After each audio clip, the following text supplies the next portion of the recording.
Welcome to ORA News Flash, ORA USA History and Documentary Edition. We are charged by the current ORA USA President, Dr. Nze, to produce this documentary for the benefit of posterity. So with us today is the one and only Nze Gibson Chigbu, the first president of ORA USA, also known as Papa ORA. We want to get his insight on how the organization began and what transpired during his time as first president. With me to interview him today is the current ORA USA National Secretary, Mazi Austin Ofor. I am Charles Anumodo, Deacon Charles Anumodo, also former National Secretary of ORA USA. So I will allow Nze to say hi, and my colleague, Mazi Austin Ofor, to also say hi before we continue. Papora. I want to say thank you very much. I am High Chief Gibson Chigbu, Akaraka, and the Lord Ambassador of Unkwa. It's a privilege to be asked to be interviewed, and thank you so much. Hopefully, people will say all they know, and then we'll probably have this history recorded properly once and for all. Thank you.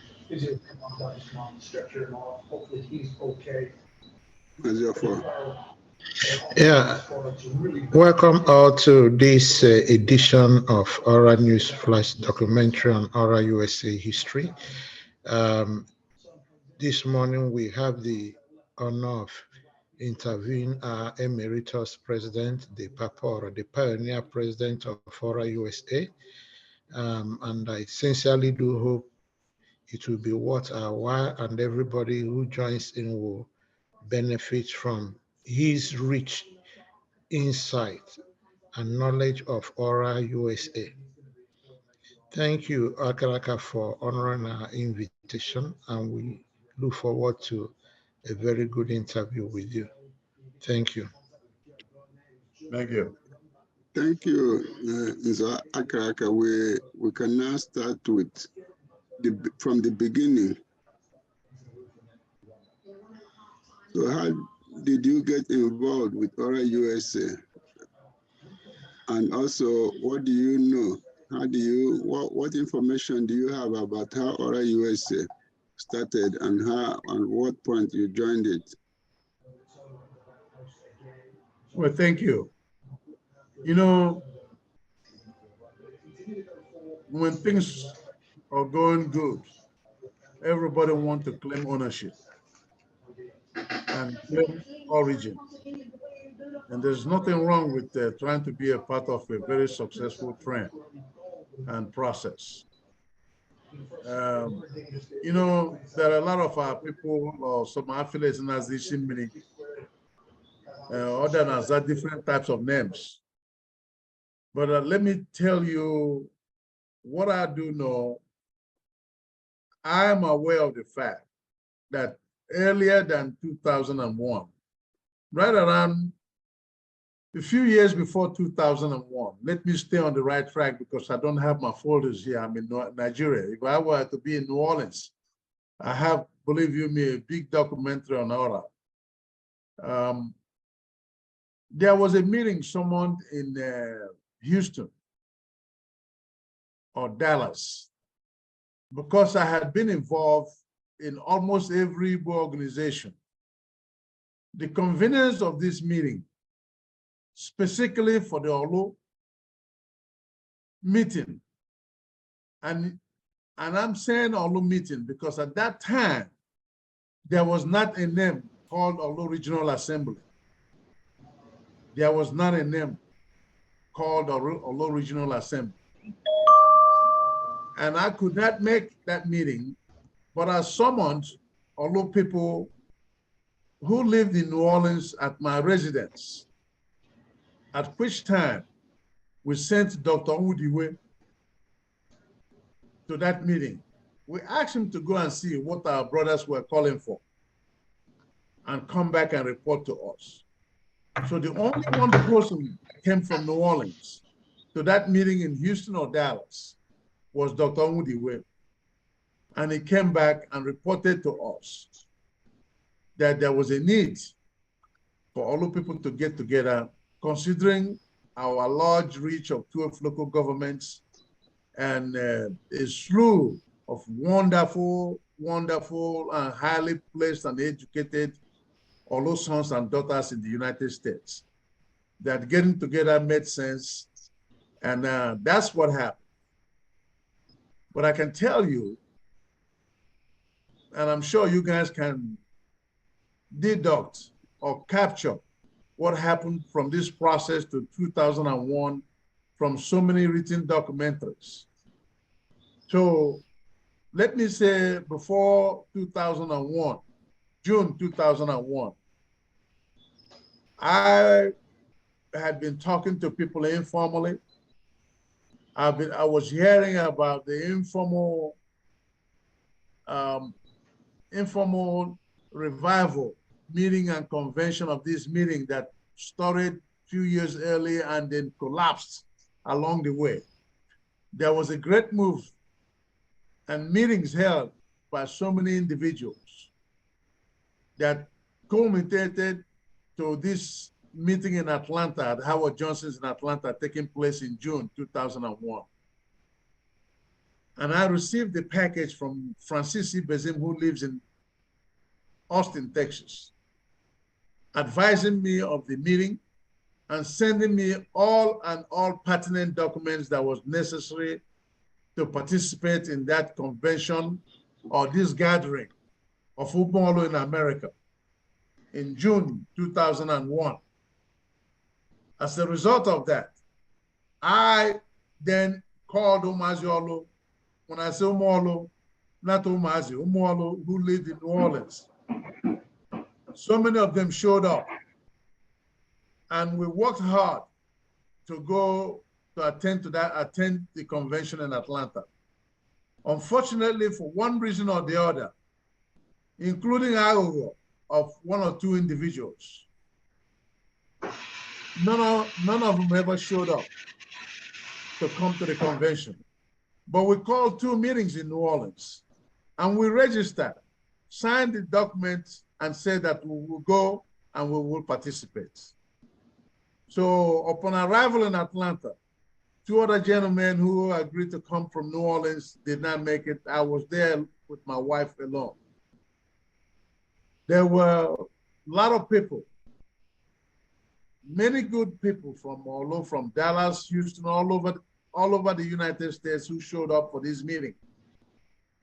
It was at this meeting that a lot of discussion started. And the proposed constitution of ORA was reviewed, tabled. I think the chairman of that constitutional review committee or whoever presented it was Dr. Bin Naduruji. It was in Atlanta in 2001. Among all the names that were suggested, that this ORA USA was born. It was in Atlanta that we agreed for the name of this organization to be Olu Regional Assembly USA. There were a lot of recommendations. And we all agreed to be one, to form an organization called Olu Regional Assembly. And the process of electing officers to guide this union started. Let me make it very clear. When I came to Atlanta, I had no intention whatsoever to vie for office. I did not have any idea, did not call anyone, did not ask anyone to support me or not to support me. I came to participate because I had just finished my second term as the national president of Nkwara Aborigines Union, and I was looking for some time off to get some rest. Happily, I must say because things started going very well. Very, very well. A lot of excitement, a lot of old soldiers for progress, a lot of soldiers for goodness, a lot of good-hearted men. Dr. Nwachukwu, Obinna Duruji, Chris Anyam, Meke Nze, Chinasa Madumere, Onyagocha, I hope that's his name, from Boston area, and there are quite a few fellows that I had been associated with in so many other Igbo organizations all over the country. They were all there. The blood was pumping and we were ready to go to work. And interestingly, I was approached and told that they were going to nominate me to be the president of Olu Regional Assembly. I resisted it until a few of my friends came to me and said, you must accept. You have the capacity, you have shown capacity, character, capability, and of course, blessed with the resources to make this new organization to rise and be reckoned with. And I accepted the nomination, and the rest is history. I was elected president of Olu Regional Assembly, USA, in Atlanta in June 2001. That's the history of ORA that I know. Thank you. Thank you. Thank you, Akaraka. Mazi Austin, do you have any questions for him before we continue? Not really, but I was really surprised at the kind of insights Akaraka gave, and that is to say that until Atlanta, there was no name for an organization. Yes. People met informally, as it were. And again, the second thing, which is where I want to go to now, is that he said, as at the time the meeting was called in Houston or Dallas, they sent a delegation, which would suppose that people from Olo origin had also been meeting in New Orleans or Louisiana and perhaps in other parts of the United States. I had thought that that meeting in Houston gave birth to meetings in other areas, but it does seem from what Akaraka is saying that other cities had been having meetings. So it would appear that the meeting in Houston was like an idea whose time had come. Akaraka, would you confirm what I'm saying? Was there a formal meeting gathering together of Omolo in New Orleans and other cities that you know of before this general coming together in Houston? I must tell you. Sorry. Oh, you mean Atlanta? No. Before Atlanta, he did say that they sent somebody to represent them in Houston to find out what they were discussing before the Atlanta. So I was wondering whether they had been meeting together as a body before ever the idea to have a national organization came up in Houston, which of course was before Atlanta,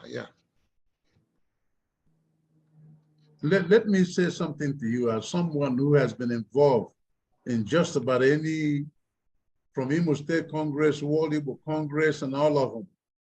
The fact remains that these ideas to form a national body always result from informal and formal gatherings of parochials in different cities.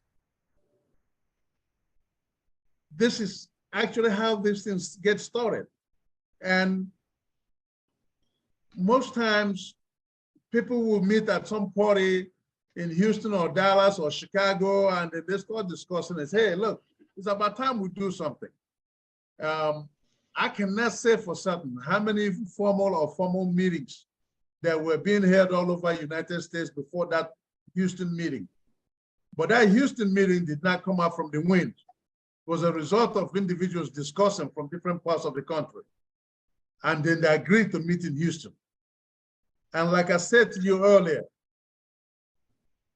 so many things happened from Houston to a failed organization that could not take off, to meetings in Dallas, to reselection of new temporary leaders up and front, until we formally got to Atlanta. There was not a name like Olu Regional Assembly USA Incorporated. It was in Atlanta that took place after a very long, brotherly, intellectual discussion took place. Thank you. Okay, thank you for that. So, who were the major players in your administration? Who did you rely on to have a successful first and second term? I know you didn't do it alone. If you can recall some of those names that made your work easier for you, we'd like to have them now. Thank you. But let me say this to you. It is only a foolish man, and most foolish men are not leaders. So most leaders who succeed always have good men and women working with them. Mazi Chris Anyam, Sir Chris Anyam of Dallas was the vice president. Chief Emeka Iwunze was the secretary. Mr. George Hakamu from New York was the treasurer. And we all worked together, except for Chris Anyam and Emeka Iwunze. Most of these other guys, I had never met them before in my life. And Ibezim too. And Ibezim was there as an officer. Please forgive me if I miss any name. No. Like I said, my files are in New Orleans. I'm here in Abuja right now. Oh. We worked together. And they all did their part. And one of the things that we did, and I made clear to them at the first meeting we had, was that I am one of those people who believe in transparency, transparent accounting. I would never want any one of us to be questioned or our integrity questioned on the funds of ORAUSA. That all monies raised for this organization must be raised and must be spent according to the rules and constitution of the organization and must be accounted for. And if you're not willing and ready to work, you need to resign. We worked together, and it may interest you to know that throughout I was president, both the first and second terms, I never cast a vote in our executive sessions. I made it clear to them that I'm just the driver. And I believe in them after very healthy discussions to be able to vote. And we were always able to vote and carried out what the majority of the people wanted us to do. And that's why we succeeded. And let me say this here, it's not just the people here locally in the United States. When we started, I made it clear to the executives, and we sold that to the membership, that for us to be instrumental and effective contributors to the affairs at home, we must go back and sell ORAUSA to the leadership at home. And that we did. We brought it home through the assistance of Professor Nwuka and Green Iheka. We got to the governor, then one at that point. All of them were excited about what ORA was all about and agreed to be part of us. And as you know today, that Udenwa is our grand patron. Professor Nwuka is our patron. Green Iheka is our patron. With the help of these three gentlemen, whenever we had a convention, it now became, because they are patrons, because we sold the programs to them, how it will benefit our low area. They agreed with our programs. They were able to call each other, including this George Obioza that died. He was at one of our conventions, including Obi, the man from Amandoba, the first African millionaire with metropolitan insurance, James Obi, many senators, many House members at home, they bought into ORA program. And that's why anytime you say ORA, those people at home are still listening. They pay attention to what we're talking about and what we're trying to do. And building a very solid foundation for ORA was very important. And after we went to one of the conventions, Mr. Foha, please forgive me, in one of our cities, we had a lot of people that the locals brought to the convention who climbed on the table and pledged 3,000, 5,000 and all that kinds of money, but they never redeemed them. They never paid it. And I came back and I told my executives, I said, why would ORA USA have men of timber and caliber, yet we always go on outside to go and beg outsiders to come to our convention and only eat our food, get up in there, pledge some huge amount of money, get a wonderful clap, and they never redeem their pledges. As a result of this, I looked inside and I went to Jeff Uju, my friend and my younger brother, and I asked him to be the chief launcher at the next convention. And he did. And as you guys could go back and look at the history from Judah Koechema to so many of us, all our chief launchers have become Umaziolo, including a few years ago, my brother in Atlanta. And those people who pledged, who are our members from our low area, 99.9% of them have redeemed their pledges. They are part owners of this organization. They took pride in ORA.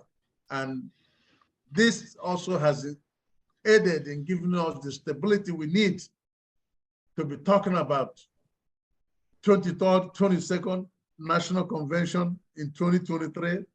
I'm excited like a little boy on rice and sugar. So I hope I've answered your question. Thank you, Mr. Karaka. I want to clear one issue. You mentioned while you are naming people in your executive, you mentioned Chris Anyam as your vice president. I want to ask about Ben Onyedebolo. Was he there, and what was his role? Ben Onyedebolo from Chicago. Yeah. The gentleman that works for Waterworks. He was a good man. He was a very good man. But I believe that his job did not allow him to continue to serve ORA the way he wanted to serve ORA. Was he ever elected into office? Because yes, some people say he was your vice president. Yes, he was. He was. Ben Onyedebolo was yes. He didn't serve out his term? Or was he replaced by Chris Anyam? I believe he meant well. I believe he was there trying to do his best, but his job was very, very demanding. Okay. And I believe conflicted with his duties in ORA. Okay. Okay, that's fine. Mazi Austin, do you have any question for Papa?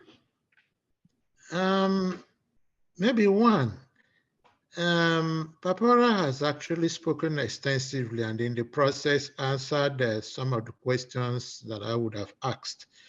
No doubt what you guys did was a pioneering job and it paid off. Kudos to you and your team. I was going to ask you, Papora, what was it? Okay, I just hope I'm not jumping the gun, but I was actually going to ask you to tell us a little bit about your conventions in terms of numerical attendance, venue, and things like that. I want to compare it with what we have now. Are we making progress? How do you want to rate it? Can you tell us what was it like then, your conventions?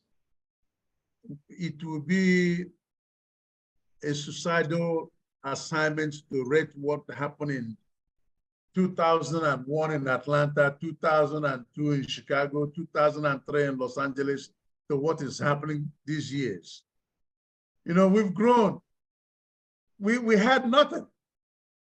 All we had were our assets, our character, our desire to work for law, our highly spirited commitment to make this a very strong organization. And I'm happy to say that we are still the only parochial in USA that has not gone to court. The only parochial in USA that have not split up into 2 or 3. Our conventions were very well attended, but as it's supposed to be, we all pray that our children will be better than us. When we handed over to the next administration, all of us were there to support the next administration. Not only supporting them by attendance, we supported them by coming to the meeting, recruiting people to come to the convention, and consistently donating. And as you can see, over the leadership of this organization, we keep growing every day. Now, our convention has become like a week-long event. People are looking forward to coming to it. This is the Jamboree and the Christmas of Umolo in America. I will not dare rate it. I will say that our conventions were wonderful on each and every step along the way. Thank you, Papa. Let me ask you this. What can you identify as the most remarkable achievement of your administration? Stabilizing ORAUSA. One of the most remarkable things we also did along the way was we also found out that most problems in most organizations were created during elections. When people who desired certain offices did not become president, they broke out and formed a new body. With the advice of our patrons, at a very spirited meeting of ORAUSA, our patrons, and some of our major contributors, we said, you know what? The problem is sometimes we get people who have never had an opportunity to serve any organization, show up and take something that is nicely built and destroy it. So let's now start an apprenticeship program and make the contest the vice presidency. Let us always find a good vice president to work with the current president, and that way it's like an apprentice. And as you could see, in most cases, except in a few occasions where some ugly hairs were rare, but they were gladly and quickly put out of commission. The contest has always been the vice presidential office. And as you could see, after all these years of suffering, all these vice presidents have been able to succeed the president, and they have continued to do a much better job year after year. I believe that's a major accomplishment. Second accomplishment was that we set up, in accordance with the Constitution, the board of directors of ORAUSA.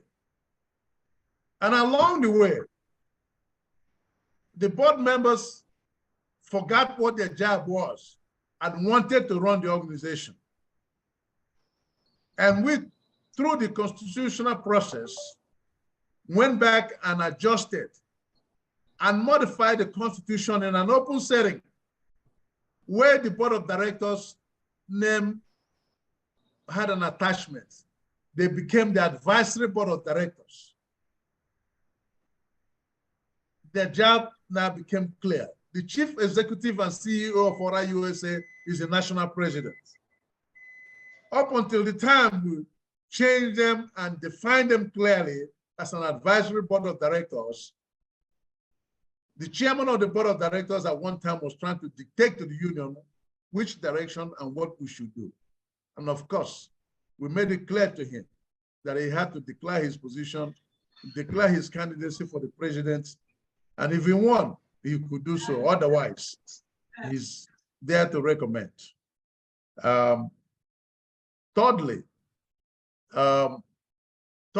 I can say we created a path for good characters to serve the union. And I would like to say that we set a foundation where even at the Los Angeles convention, it was a re-election period. There were a lot of rumors.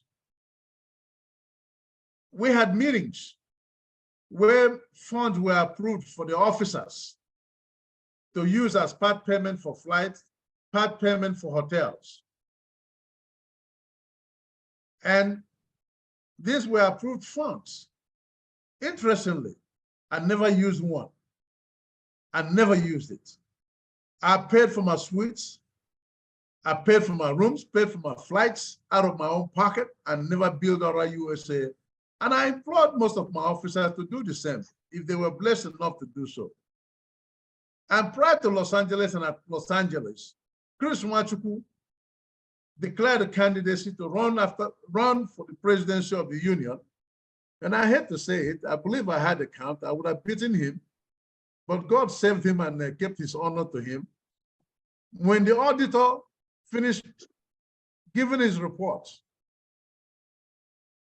and the accounting of the organization's money, Attorney Chris rose to say, "I'm sorry, my brother. Thank you, Nze Chigbu. You've done a wonderful job. Contrary to everything I've heard, you never touched our money. I am withdrawing from the candidacy." And I was re-elected on the post. I believe such transparency is a major achievement. And you guys have continued that way. Thank you. Thank you. Let's go forward. So let me talk about growth. You were the first president. When you took over, how many affiliates did you start with? And when you handed over, how many affiliates, if you can recall these numbers to show? I don't recall the numbers, but what I can tell you is that we never lost an affiliate. Okay. We never lost an affiliate when I left. Okay. There was an issue with Los Angeles, and it had nothing to do with the personality leading the organization. After all, they hosted the 2003 convention. Is the culture of our people in the West Coast. If you go through World Igbo Congress, go through Imo Congress of America and every organization, those guys who live in California and the Western states, they almost act like they live in a different country. We have never had full participation from the West Coast people. It's like Silicon. Sometimes few people show up in numbers. The organizations break out. They like to stay in the West Coast and do their thing. I can tell you, I don't think we've lost any affiliates. I'm glad to say today, I don't know how many you guys are, maybe 23, 22 affiliates. So it's a thing of joy. Thank you. Justin, do you have a question? Yes. Having listened to Nze Akaraka attentively, I'm really awed at the kind of sacrifice they made as the pioneer leaders of ORAUSA. But something I find intriguing, which I want to ask Nze Akaraka. They said some leaders were born and some are made. You have shown exemplary leadership in the course of your tenure as ORA president. I want to ask you, what were the motivating factors? What vision that drove you into doing what you did? Because prior to you being elected president, efforts had been made and failed, as it were. I am aware that they started in Houston and somebody was appointed to steer the interim leadership and organize government. Of course, they failed. And that was all. And then, fortunately, some people took up the mantle in Dallas, tried to revive it. But it did seem to me that until Atlanta, everything was at the experimental stage. Will this organization survive or will it be a stillbirth? But it's like from day one, you hit the ground running and you gave life to a baby whose survival was in doubt. What were those motivating factors? Knowing that you probably had no raw material, you had no precedent, as it were, to rely on. We want to know. Maybe it's going to be a good lesson and a motivation to the present and future leaders of ORA USA. Thank you very much for your kind words. You're welcome. You know, when Mr. Walton was alive, he went to Harvard Business School to talk to the students.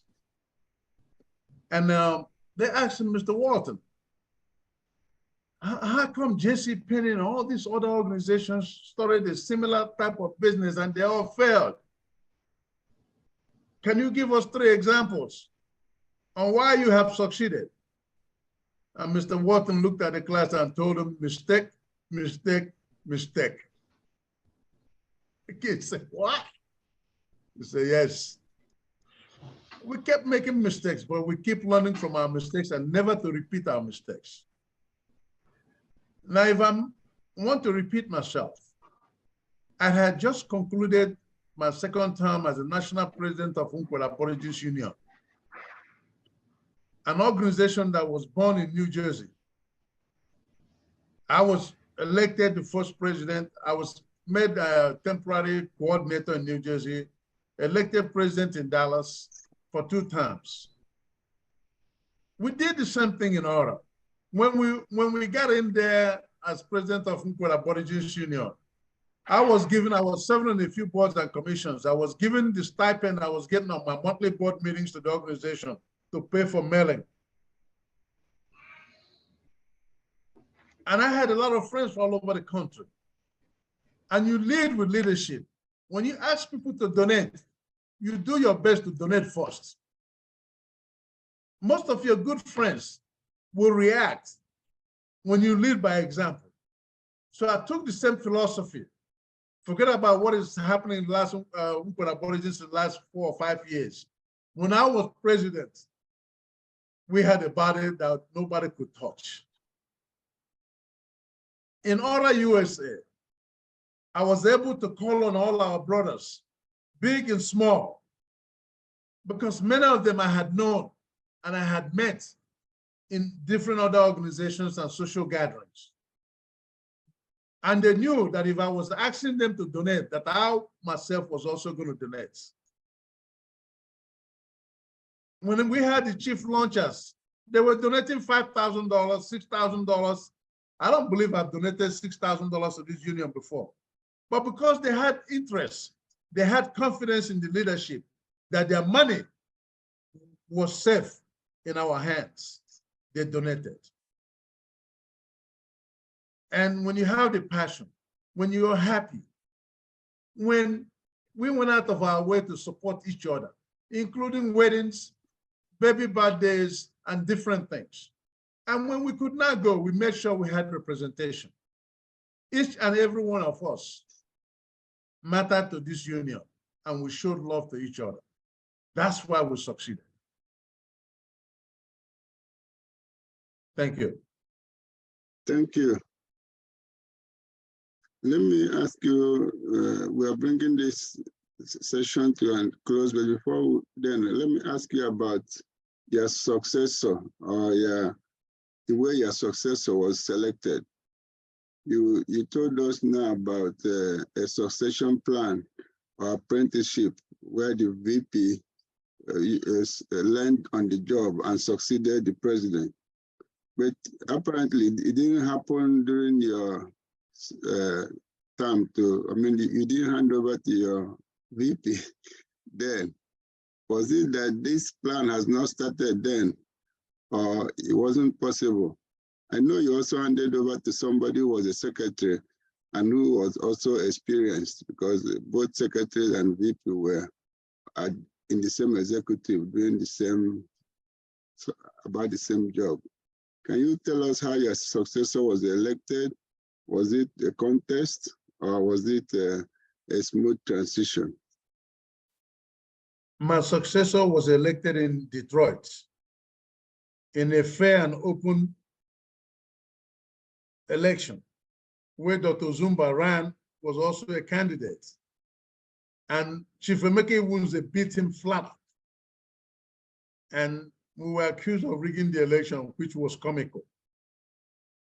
You want to bring me into a discussion I don't want to discuss, but let me make it clear to you. When people are in a position of leadership, you keep working with your people, and there are so many traits of leadership that you get to find out in some people.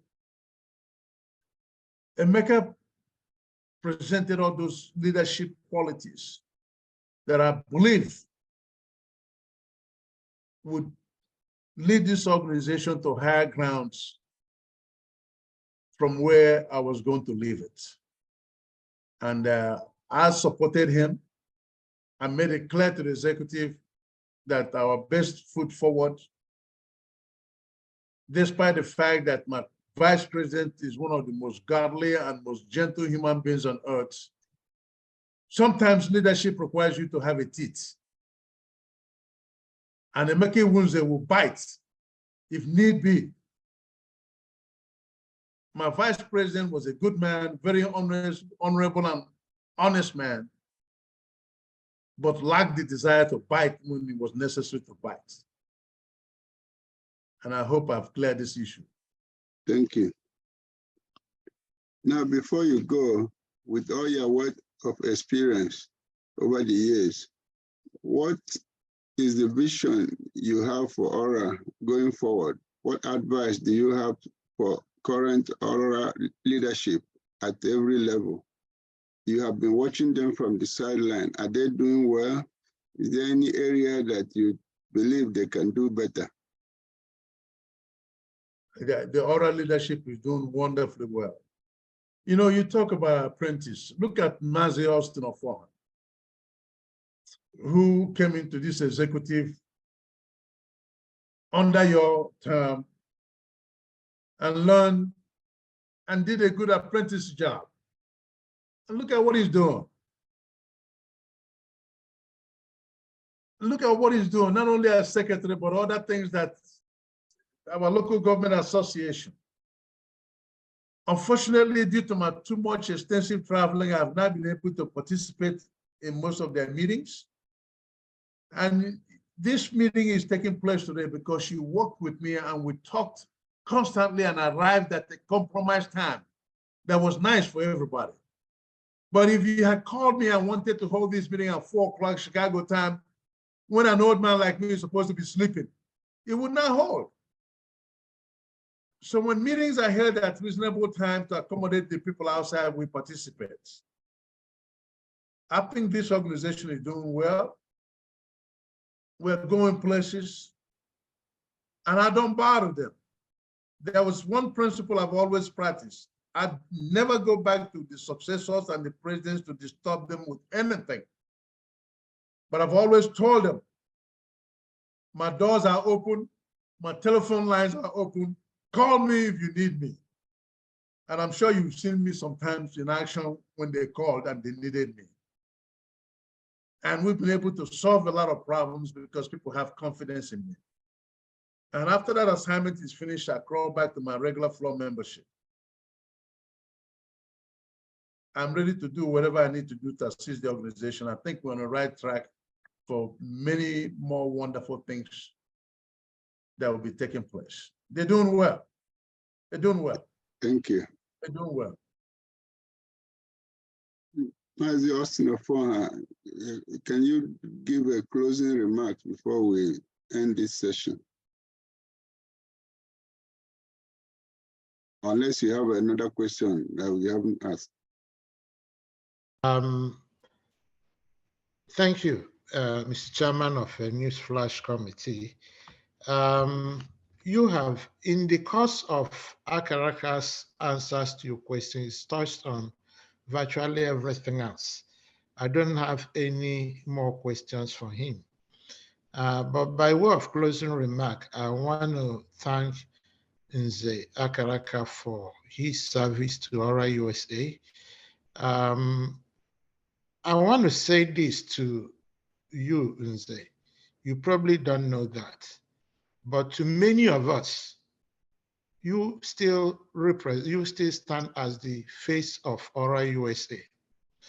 Your constant presence in our conventions has been quite inspiring. You have been like the galvanizing force that mobilized our patrons and our past leaders. And I see the past presidents have followed your footsteps. They attend all our conventions. They attend even our House of Delegate meetings, and they attend some of our committee meetings, even convention planning. I want to say you have been an inspiration to ORA USA, and I want to thank you for the services you've rendered and continue to render. And thanks a lot for the insight you've given us this morning on the early stages of ORA USA, the challenges and how you overcame them.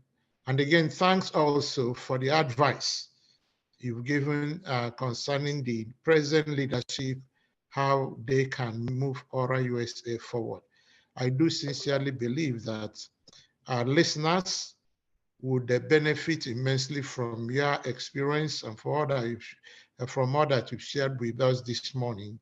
And for those of us who are still in the service of ORA USA, we can only borrow a leaf from you. We sincerely hope we'll be able to leave a good legacy behind like you have done. Thanks for being part of this interview and thanks for sharing. God bless you, Akaraka. Thank you. Thank you, Akaraka Papora, Emeritus First President of ORA USA. Thank you for coming to this interview today. We have benefited from your rich knowledge and information about the origins of ORA USA and your term of office. This interview, as I said in the beginning, is being conducted as a legacy for future members of ORA USA. Thank you for filling the gaps in our body of knowledge of the history of ORA USA. And if we need to call on you again, we hope you will answer us. Thank you for coming. I know you are in Nigeria, where it is very challenging to have this kind of connection, but you did it because of your love for ORA USA. Thank you. Thank you. Thank you, gentlemen. God bless you, bless ORA USA, and bless our families. This ORA USA, which has become a family jamboree. Now people coming with their wives and children. I did the same thing. We did, led by example. I brought my wife, I brought all my children. And now that's what you see at the convention. Full house. People are having a wonderful time. And what I say this year, I want to say, may God continue to give eternal rest to some stabilizers and elders who were there. Elder Theodoro, who passed on. Our brother in Houston, oh my God, the gentleman with the equipment, married to the amiable lady that was killed in Nigeria. Mm-hmm. We in fact, ORA has an award in his name. Oh, you remember who? Emeka Chinedu. Emeka Chinedu, wonderful guy. You know, that again, that's another perfect example. We made him chairman of the convention. He delivered beyond imagination. May the souls of all those who have departed in ORA continue to rest in peace. And we pray God now to give us a year of deaths again. We need to stay strong, enjoy each other, and live longer. And all these are acts in Jesus' name. I thank you for the privilege. And I thank you. And I bless ORA and wish myself and all the members and you guys a wonderful year. Thank you so much. Thank you. Thank you. Thank you.